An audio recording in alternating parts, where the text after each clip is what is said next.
Diversity in India. India is a country of money diversity. देखो, India एक ऐसी country है जहाँ पे बहुत सारी डाइवर्सिटीज़ हैं। हम डिफरेंट लैंग्वेज बोलते हैं और डिफरेंट टाइप के फूड खाते हैं और डिफरेंट फेस्टिवल सेलिब्रेट करते हैं, यहाँ तक कि प्रैक्टिस डिफरेंट रिलीजन्स और डिफरेंट रिलीजन की प्रैक्टिस करते हैं। But actually if you think about it, we do many things that are similar except that we do them in different ways। But actual में अगर आप इसके बारे में सोचोगे तो हम बहुत सारी चीज़ें ऐसे करते हैं जो कि सिमिलर होती हैं, यानी कि समान होती हैं, बट हमको उनके करने का जो तरीका होता है, जो वे होता है, वो अलग होता है। How do we explain diversity? हम डाइवर्सिटी को यानी कि विविधता को कैसे समझें? A little more than 200 years ago, or long before the train, aeroplane, bus, or car become part of our lives, people travel from one part of the world to another in ships, on horses, on camels, or on foot. A little more than 200 years ago, यानी आज से लगभग 200 साल पहले, आप बोल सकते हैं करीब 200 वर्ष पहले, जब रेल यानी कि ट्रेन, एरोप्लेन, बस और कार हमारे लाइफ का हिस्सा नहीं थे, तब भी लोग वर्ल्ड के एक पार्ट से दूसरे पार्ट की यात्रा किया करते थे। कैसे करते थे?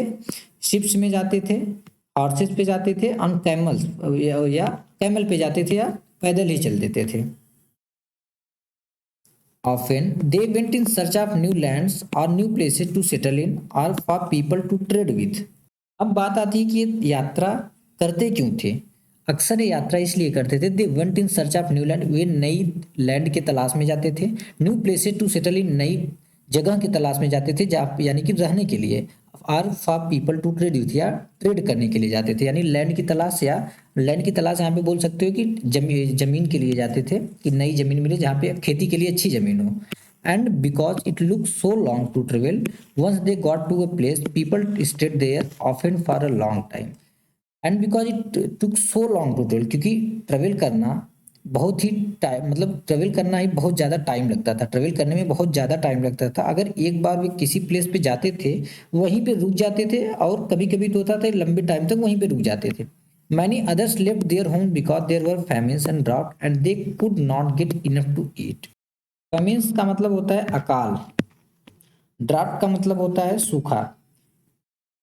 कभी कभी क्या होता था कि बहुत सारे लोग अपना घर जो है छोड़ देते थे, क्यों? क्योंकि वहाँ पे कोई अकाल पड़ जाता था या सूखा पड़ जाता था, जिसकी वजह से वे इनफ खाना नहीं खा पाते थे, यानी कि उनको खाने के लिए पर्याप्त भोजन नहीं मिलता था। इसलिए वो क्या करते थे, उस जगह को छोड़ देते थे। Some went in search of work while others left because there was a war. और उसमें से कुछ ऐसे थे जो कि वर्क की तलाश में, यानी कि काम करने की तलाश में छोड़ देते थे अपनी जगह, और दूसरे कुछ ऐसे होते थे, मान लो वहां पे कोई वार हुआ, कोई युद्ध हुआ, इसलिए वो छोड़ देते थे। समटाइम्स, कभी कभी, as they began to make their homes in new places, people began to change a little, and at other time they manage to do things in the old ways. अब देखो, होता क्या था कि उसको कभी कभी क्या होता था कि जैसे जैसे वो they began to make their homes in new, जब वो एक जगह से दूसरे जगह चले गए और नया घर बनाने लगे, मतलब नई प्लेस पे नया घर बनाने लगे, तो people began to change a little. अब इस वाले तरीके में, जिस तरीके से घर बना रहे थे, उसमें थोड़ा सा चेंज कर देते हैं, ठीक है। और समटाइम्स क्या होता था, कुछ चीजें होती थी पुराने के हिसाब से, पुराने तरीके से ही करते थे। So their language, food, music, religions become a mix of old and the new.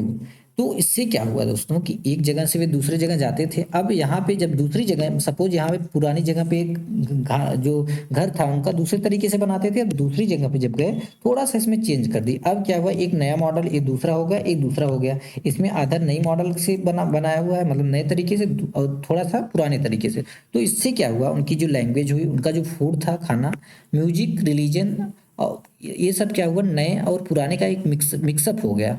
And out of this intermixing of cultures came something new and different. तो इससे क्या हुआ, इतना इंटरमिक्सिंग ऑफ कल्चर होने से, यानी इतना इंटरमिक्स होने से कुछ नया या समथिंग सिमिलर या डिफरेंट कल्चर आ जाता था। The history of many places shows us how many different cultural influences have help to shape life and culture there.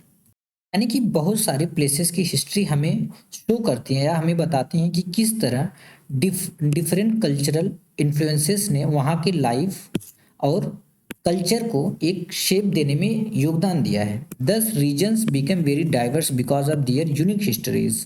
तो 10 यानी कि इस प्रकार रीजन्स बिकम वेरी डाइवर्स, जो रीजन थे बहुत ज़्यादा डाइवर्स हो गए, because of their unique histories, अपने यूनिक हिस्ट्री की वजह से।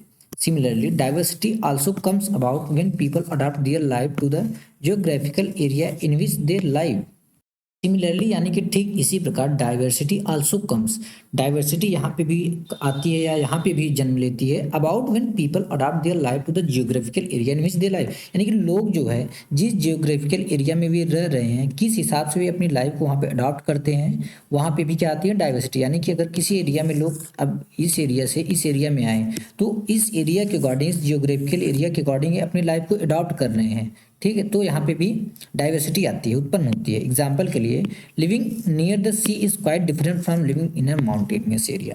अब देखो सीधी सी बात है, एग्जाम्पल के लिए ले लो, एक सी के नियर रहना, एक सी कोस्ट के नियर रहना और एक माउंटेनियस एरिया के नियर में रहना, ये दोनों रहन सहन क्या है, बहुत ज़्यादा डिफरेंट है, बहुत ज़्यादा क्या, काफ़ी बहुत पूरी तरीके से क्या डिफरेंट है।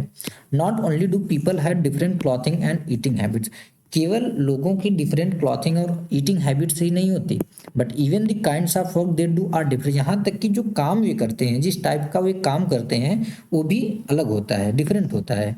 In cities it is often easy to forget how closely people's lives are tied to their physical surroundings.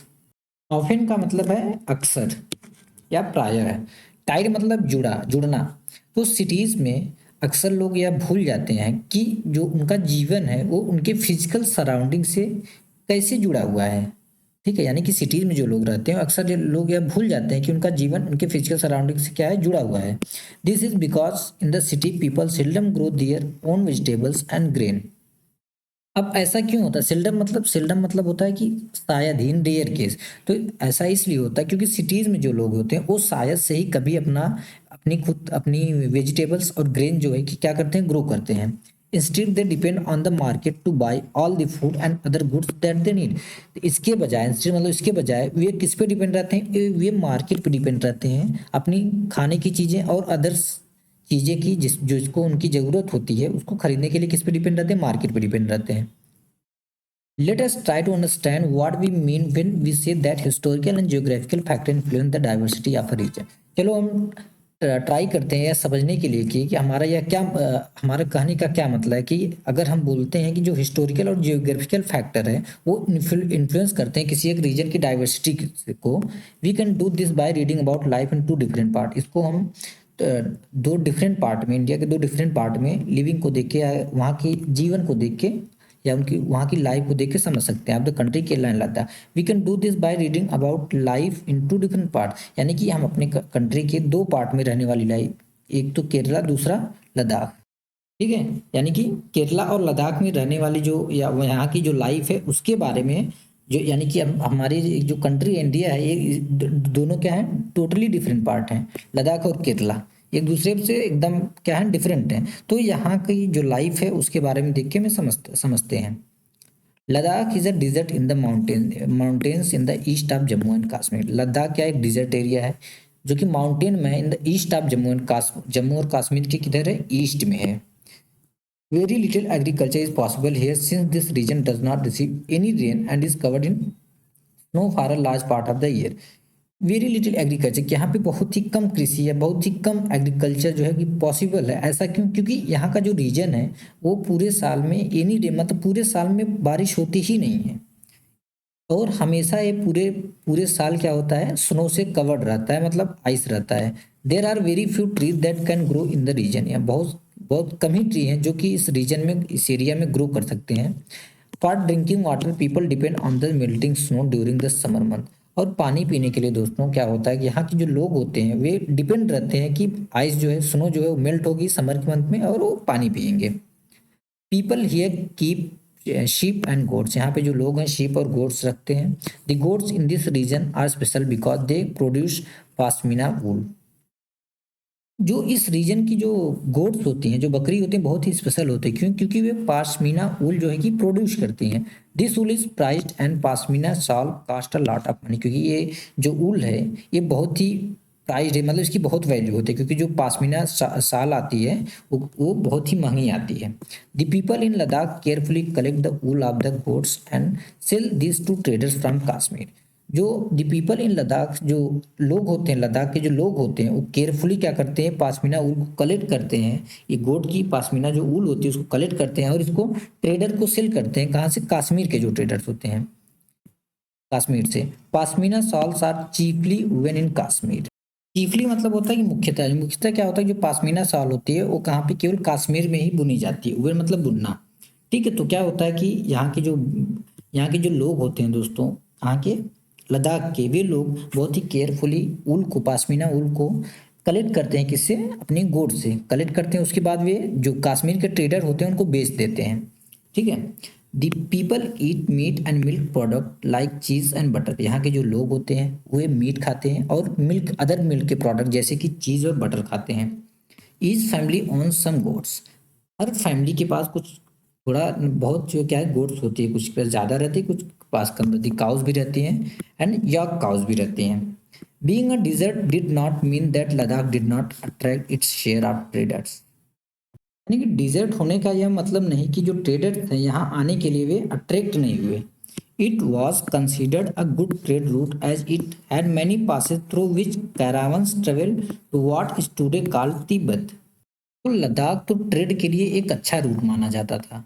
ठीक है, जो लद्दाख था तो वो ट्रेड के लिए एक अच्छा रूट माना गया, क्योंकि यहाँ कई सारे पासेस पासेस हैं जिससे गुजर कर जो कैरावंस होते थे, कैरावंस यानी कि जो काफिले होते थे, उस एरिया में पहुंचते थे जिसे जिसे आज क्या तिब्बत कहते हैं। These caravans carried textiles and spices, raw silk and carpets. जो ये कैरावंस होते थे या जो काफिले के लोग होते थे, क्या लेके जाते थे? टेक्सटाइल, स्पाइसेस, रॉ सिल्क और कारपेट लेके जाते थे। Buddhism reached Tibet via Ladakh. जो बुद्धिज्म था, वो जो बौद्ध धर्म था, वो तिब्बत किसके थ्रू पहुंचता है? वाया लद्दाख, यानी लद्दाख के थ्रू कहाँ पे पहुंचता है? तिब्बत में पहुंचता है। Ladakh is also called little Tibet. Ladakh को लिटिल तिब्बत भी बोला जाता है। Islam was introduce in this region more than 400 year ago. जो इस्लाम था वो इस रीजन में, यानी कि लद्दाख में, वो लगभग आज से 400 साल पहले इंट्रोड्यूस हुआ था।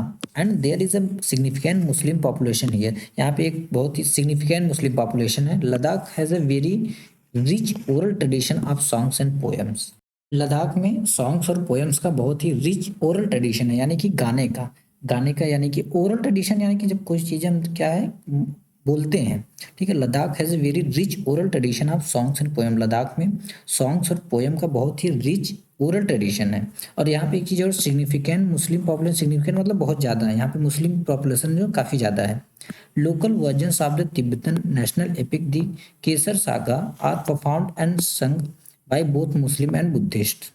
जो तिब्बतन नेशनल एपिक का लोकल वर्जन है केसर सागा, यह यहाँ पे मुस्लिम और बुद्धिस्ट दोनों के द्वारा परफॉर्म किया जाता है और गाया जाता है।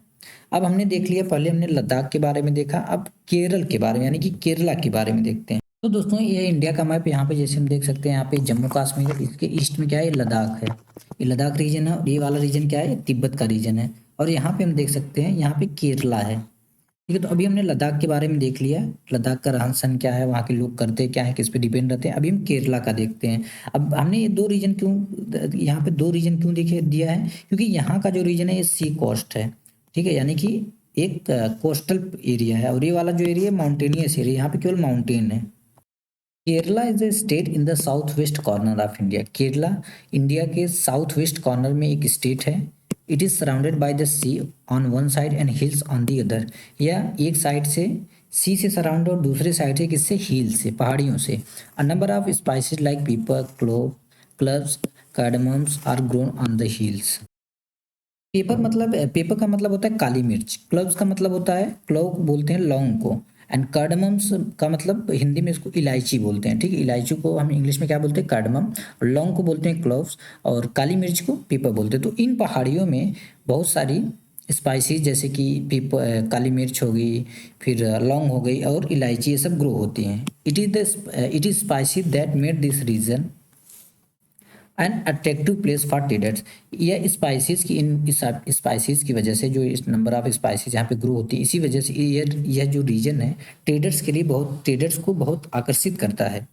Jews and Arab traders were the first to come here. यहाँ पे जो ज्यूस ट्रेडर थे और जो अरब ट्रेडर्स थे, पहले ट्रेडर ऐसे थे जो कि यहाँ पे आए थे। The apostle of Christ Saint Thomas is believe to have come here nearly 2000 years ago, and he is credited with bringing Christianity to India. पोशल का मतलब होता है, या पोशल इसका मतलब होता है देवदूत या धर्मदूत। दूत किसको बोलते हैं? नॉर्मली ऐसा माना जाता है कि जो दूत होते हैं उनको भगवान भेजते हैं। ठीक है, तो ऐसा यहाँ पे माना जाता है, ऐसा बिलीव किया जाता है कि जो अपोस्टल थे, जो क्रिस्ट के अपोस्टल थे या क्रिश्चियनिटी के जो अपोस्टल थे, जिनका नाम था सेंट थॉमस, यहाँ पे इस जगह पे केरला में वो दोस्तों आज से 2000 साल पहले आए थे। And he is credited with bringing Christianity to India. और इंडिया में क्रिश्चियनिटी लाने का जो श्रेय है वो किसको, जो क्रेडिट है वो किसको जाता है? अपोस्टल इनको सेंट थॉमस को ही जाता है। Many Arab traders also came and settle down here. बहुत सारे अरब ट्रेडर्स भी यहाँ पे आए और यहीं पे सेटल डाउन, यहीं पे बस गए। Ibn Battuta who travel here a little less than 700 year ago wrote a travelogue in which he described the lives of Muslim and says that they were a highly respected community।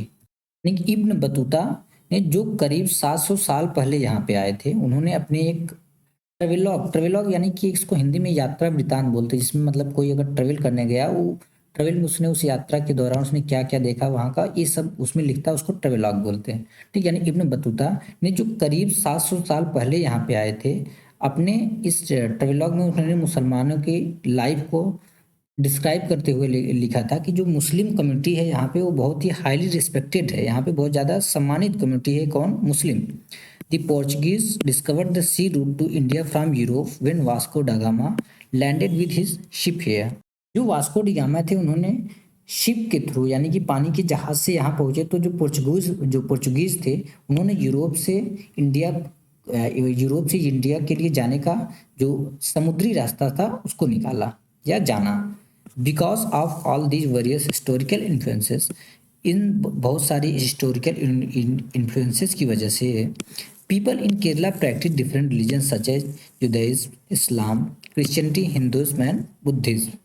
Because of all these various historical influence, अभी तक हम क्या देख रहे थे? ये historical influences, यानी कि जो पोर्चुगीज थे वे कब आए, जो अरब थे वे कब आए, उन्होंने उनको यहाँ पे क्या ट्रेड किया, ये सब जो हिस्टोरिकल इन्फ्लुएंसेस हैं उस रीजन के, इस वजह से people in Kerala practice different religion, जो लोग हैं केरला के, जो लोग हैं वे डिफरेंट रिलीजन प्रैक्टिस करते हैं। जैसे सच है जुदाइज्म, जुदाइज्म का मतलब यहूदी धर्म को बोलते हैं। जुदाइज्म हुआ, जुदाइज्म कुछ लोग जुदाइज्म को यहाँ पे जो मतलब कि यहूदी धर्म को मानते हैं, कुछ इस्लाम को, कुछ क्रिश्चियनिटी के लोग भी हैं, कुछ हिंदू धर्म के लोग भी हैं, कुछ बुद्धिज्म को भी मानने वाले लोग हैं। The fishing nets use here look exactly like the Chinese fishing nets.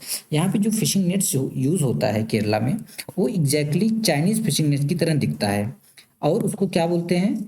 China वाला, चीन वाला। ठीक है, उसको क्या बोलते हैं? चीन वाला। Even the utensil use for frying is called the चीन चट्टी। ठीक है, यानी कि एक तो पहले हमने देखा कि जो यहाँ पे फिशिंग नेट यूज होता है एकदम सेम उसी तरह होता है जैसा फिशिंग नेट चाइनीज लोग यूज करते हैं, यानी चाइनीज फिशिंग नेट की तरह सेम होता है। और उसको क्या बोलते हैं? चीन वाला।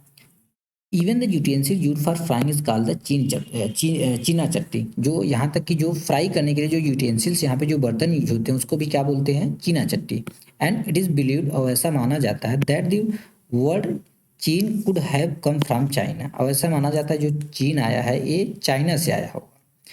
The fertile land and climate are suited to growing rice and the majority of people here eat rice, fish and vegetables. और जो केरल की फर्टाइल लैंड है, यानी कि जो उपजाऊ जमीन है, और वहाँ की जो क्लाइमेट है, वो चावल की खेती के लिए बहुत ज़्यादा क्या है? उपयुक्त है। और यहाँ पे मेजोरिटी ऑफ पीपल यानी कि ज़्यादातर लोग क्या खाते हैं? मछली, फिश खाते हैं, फिश, राइस और सब्जी यानी कि वेजिटेबल्स। ठीक है, यहाँ का जो फर्टाइल लैंड और क्लाइमेट है यहाँ का दोस्तों केरला का वो ज़्यादातर किसके लिए सूटेड है? राइस ग्रो करने के लिए। एंड मेजोरिटी ऑफ पीपल यहाँ पर अधिकतर लोग ईट rice, fish and vegetable, rice, fish और वेजिटेबल खाते हैं। While Kerala and Ladakh are quite different in terms of their geographical feature, जैसा कि हमने देखा जब केरला और लद्दाख जो है ये दोनों काफ़ी डिफरेंट हैं in terms of their geographical feature में। The history of both regions has been similar cultural influences. दोनों रीजन की हिस्ट्री में, दोनों रीजन यानी कि केरला और लद्दाख, इन दोनों रीजन की हिस्ट्री में एक ही प्रकार के कल्चरल इन्फ्लुएंसेस हैं। ठीक है, तो हमने यहाँ पे क्या देखा कि वाइल केरला और लद्दाख जो है कि इन टर्म्स ऑफ उनके जियोग्राफिकल फीचर के टर्म्स में काफ़ी डिफरेंट हैं, जबकि वहीं उनकी हिस्ट्री में उनकी उस इन दोनों रीजन की हिस्ट्री में एक ही प्रकार के कल्चरल इन्फ्लुएंसेस हैं। Both regions were influenced by Chinese and Arab traders. ठीक है, क्योंकि दोनों जो रीजन है लद्दाख भी और केरला भी किसके द्वारा इन्फ्लुएंस किए गए, चाइनीज और अरब ट्रेडर्स। ठीक है, यानी कि दोनों रीजन को किसने इन्फ्लुएंस किया, चाइनीज और अरब ट्रेडर्स ने। It was the geography of Kerala which allowed for the cultivation of spices and the special geographical location of Ladakh and its wool that drew traders to these regions. और यहाँ पे हम देखते हैं कि जहाँ केरला की ज्योग्राफी ने स्पाइसेस की कल्टीवेशन को अलाउ किया, यानी कि यहाँ की जो केरला की जो ज्योग्राफी है उस वजह से यहाँ पे स्पाइसेस का कल्टीवेशन हो पाया।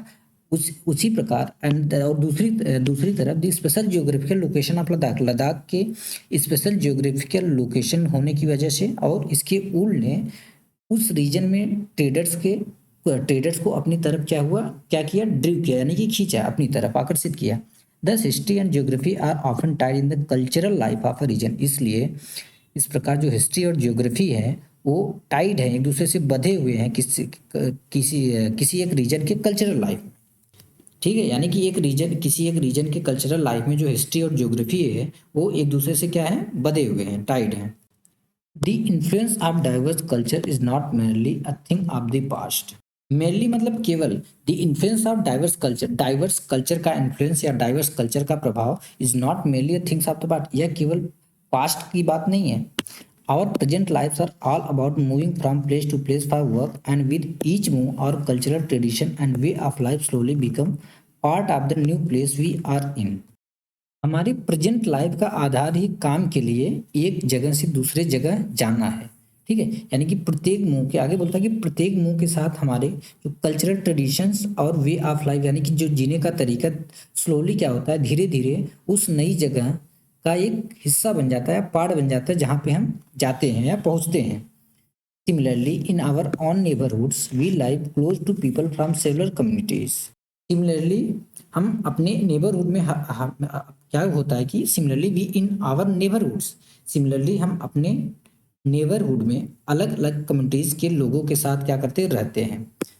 Our daily life are about the ways in which we do things together and hear stories about each other's life, customs and traditions. हम अपने डेली की लाइफ में, यानी कि अपने रोजमर्रा के जीवन में हम मिलजुल कर क्या करते हैं, काम करते हैं और एक दूसरे के कस्टम और ट्रेडिशन में क्या होते हैं, घुल मिल जाते हैं। अतः यूनिटी इन डाइवर्सिटी, यूनिटी मतलब एकता, डाइवर्सिटी यानी कि विविधता या विविधता में एकता, डाइवर्सिटी में एकता। India's diversity has always been recognised as a source of its strength. India की डाइवर्सिटी को उसकी स्ट्रेंथ का एक सोर्स माना गया है। When the British rule India, जब इंडिया में ब्रिटिश रूल कर रहे थे, women and men from different cultural, religious and regional background came together to oppose them. ठीक, यानी कि जब ब्रिटिशर्स का शासन था इंडिया में, उस टाइम मेंस और वुमेन्स, यानी बहुत सारे मेंस और वुमेन्स डिफरेंट कल्चरल, रिलीजियस और रीजनल बैकग्राउंड से एक साथ आते हैं और उनका अपोज करते हैं, उनका विरोध करते हैं। India's freedom movement had thousands of people of different background in it. जो इंडिया का जो फ्रीडम मूवमेंट था उसमें हजारों लोग डिफरेंट बैकग्राउंड से थे। ठीक है, यानी कि जो इंडिया का फ्रीडम मूवमेंट था उसमें बहुत सारे हजारों लोग थे जो कि क्या थे, डिफरेंट बैकग्राउंड से थे। They work together to decide joint action, उन्होंने डिसाइड किया कि एक साथ हुए काम करेंगे, एक as a joint action. They went to jail together, वे एक साथ जेल जाएंगे। And they found different ways to oppose the British. ठीक है, यानी कि जो डिफरेंट बैकग्राउंड से इतने लोग थे तो उन्होंने क्या किया, उन्होंने एक साथ होकर उन्होंने क्या किया, आंदोलन किया। उसके बाद उन्होंने एक साथ क्या किए, जेल भी गए और ब्रिटिशर्स का अलग अलग तरीके से क्या किए, विरोध किए। Interestingly the British thought they could divide Indians because they were so different and then continue to rule them. तो जो ब्रिटिशर्स थे, यानी कि जो अंग्रेज थे, उन्होंने सोचा कि वे इंडिया के लोगों को क्या कर सकते हैं, डिवाइड कर सकते हैं। क्यों? क्योंकि दे वर सो डिफरेंट, वे बहुत ही डिफरेंट थे, इंडिया के जो लोग थे वो डिफरेंट थे। And then continue to rule them, और उन्होंने डिसाइड किया कि उसके बाद हम अपने रूल को कंटिन्यू करेंगे, यानी कि जो शासन है उसको कंटिन्यू रखेंगे। But the people showed how they could be different and yet be united in their battle against the British. But the people showed, but लोगों ने, जो इंडिया के लोग थे उस टाइम, उन्होंने उन अंग्रेजों को दिखा दिया कि how they could be different, वे कितना भी डिफरेंट हो, and at to be united in their battle against the British, but British के अगेंस्ट में जो बैटल होगा उनमें वे एक थे। यहाँ पे एक सॉन्ग है, उसको हम देख लेते हैं, don't forget the days of blood, o friend, हमारा जो एक खून का दिन था उसको भूल, डेज ऑफ ब्लड था उसको भूल मत जाना, in the mist of your happiness remember to shed a tear for us, यानी कि अपनी हैप्पीनेस में, जो अपनी हैप्पीनेस के बीच में, अपनी खुशी के बीच में हमारे लिए थोड़ा सा आंसू बहा के जाना। The Hunter has torn away every single flower, torn away मतलब तोड़ना, जो हंटर थे उन्होंने हमारे एवरी सिंगल फ्लावर को तोड़ा। Do plant a flower in the desert garden dear friend, यहाँ पे भी बोलते हैं डू प्लांट अ फ्लावर, यहाँ पे एक फ्लावर प्लांट कर देना, डिजर्ट गार्डन, डिजर्ट गार्डन में dear friend, having fallen to bullets we slept in Jallianwala Bagh, आगे बोलते हैं कि जलियांवाला बाग में हम बुलेट खा के सो गए। डू लाइट यानी कि गोली खा के, do light a lamp on this lonely grave o friend, o friend इस लोनली ग्रेव पे, इस लोनली कब्र पे एक दिया जला के जाना। The blood of Hindus and Muslim flow together today, आज जो है कि हिंदूज और मुस्लिम के जो ब्लड है एक साथ बहे हैं। Do soak your robe in this river of blood dear friend, robe मतलब होता है पहनावा, जो पहनते हैं कपड़ा, कपड़ा बोल सकते हो, सोक मतलब भिगोना, do soak your robe in this river of, O friend इस रिवर ऑफ ब्लड में अपने कपड़े को भिगो के जाना। Some rot in jails while others lie in their graves, rot मतलब सड़ना, कुछ तो जेल में सड़ रहे हैं, while others lie in their grave, कुछ अपने जो ग्रेव है उसमें लेटे पड़े हैं। Do shed a few tears for them O friend, उनके लिए एक थोड़ा सा आंसू बहा के जाना। ये जो सॉन्ग है वह संग after the Jallianwala Bagh massacre, जो जलियांवाला बाग मैसेकर यानी जलियांवाला बाग हत्याकांड हुआ था उसके बाद गाया गया था अमृतसर में, in which a British general open fire on a large group of unarmed peaceful people killing many and wounding even more. तो ये जो सॉन्ग था तब गाया गया था जलियांवाला बाग मैसेकर के बाद। जलियांवाला बाग मैसेकर कहाँ पे हुआ था? अमृतसर में हुआ था, जहाँ पे एक ब्रिटिश जनरल थे जिन्होंने ओपन फायर कर दिया था। बहुत सारे लोग, लार्ज ग्रुप ऑफ, जो कि जिनके पास कोई हथियार नहीं था, वो शांति से क्या कर रहे थे, इनको अपोज कर रहे थे, केवल शांति से एक धरना दे रहे थे। उसी में इन्होंने क्या किया, एक ब्रिटिश जनरल थे उन्होंने ओपन फायर कर दी, जिसमें बहुत सारे लोग मारे गए जाते हैं और बहुत सारे लोग घायल हो जाते हैं। Men and women, Hindu, Sikh and Muslims, rich and poor had gather to protest against the British. तो उसमें क्या हुआ था, ब्रिटिशर्स जो थे उनके अगेंस्ट में प्रोटेस्ट करने के लिए बहुत सारे पुरुष, बहुत सारी औरतें, हिंदूज, बहुत हिंदूज थे, सिख थे, मुस्लिम थी, कुछ गरीब थे, अमीर लोग भी थे, सारे लोग प्रोटेस्ट कर रहे थे। This song was compose and sung to honour the memory of those brave people, यह जो सॉन्ग था ये उन्हीं लोगों के लिए कंपोज किया गया था, उनकी मेमोरी, उनकी एक याद में कंपोज किया गया था, वो गाया गया था। Song and symbol that emerged during the freedom struggle serve a constant remember of our country's rich tradition of respect for diversity. Freedom struggle के दौरान इमर्ज हुए सॉन्ग्स और सिंबल्स डाइवर्सिटी के प्रति हमारा जो विश्वास है उसको बनाए रखते हैं constantly. Do you know the story of the Indian flag, क्या आप जो इंडियन फ्लैग है उसकी स्टोरी जानते हो? It was use as a symbol of protest against the British by people everywhere, it was use as a symbol of protest, या एक protest का एक एज ए सिंबल यूज किया गया था ब्रिटिश के खिलाफ, बाई पीपल एवरीवेयर, हर जगह पे। In his book the discovery of India, Jawaharlal Nehru से, जो जवाहरलाल नेहरू जी थे उनकी एक बुक है डिस्कवरी ऑफ इंडिया, उसमें वो बोलते हैं that Indian unity is not something impose from the outside but rather, आगे बोलते हैं कि इंडिया की जो यूनिटी है is not something imposed from the outside but rather it was something deeper and within its fold, the widest tolerance of beliefs and custom was practised and every variety acknowledged and even encouraged. यानी कि जो जवाहरलाल नेहरू थे वो अपनी book discovery of India में क्या बोलते हैं कि Indian unity is not something impose from the outside, कि जो इंडियन यूनिटी है वो कोई बाहर से इम्पोज नहीं की गई है, रेदर बल्कि it was something deeper and with in, यह बहुत ही डीपर है, and within its fold यानी कि इसके अंदर अलग अलग तरह के, बहुत अलग अलग तरह के बिलीव्स और कस्टम्स को स्वीकार करने की क्या है, भावना है। Every variety acknowledge and even encourage, इसमें डाइवर्सिटी को एक्नॉलेज और इनकरेज किया जाता है। It was Nehru who coined the phrase unity in diversity to describe the country, कि यह नेहरू ही थे, यह पंडित जवाहरलाल नेहरू ही थे जिन्होंने इंडिया की डाइवर्सिटी को डिस्क्राइब करते हुए यूनिटी इन डाइवर्सिटी का जो विचार था वो दिए। India's national anthem compose bye Rabindranath Tagore. जो इंडिया का नेशनल एंथम है वो किसके द्वारा कंपोज किया गया है? रविंद्रनाथ टैगोर के द्वारा। जो कि is another impression of the unity of India, जो कि एक दूसरा एक्सप्रेशन है इंडिया के यूनिटी का। तो फाइनली दोस्तों हमने यह चैप्टर कंप्लीट कर लिया और आशा करता हूँ कि आपको भी यह चैप्टर समझ में आ गया होगा। तो मिलते हैं नेक्स्ट वीडियो में।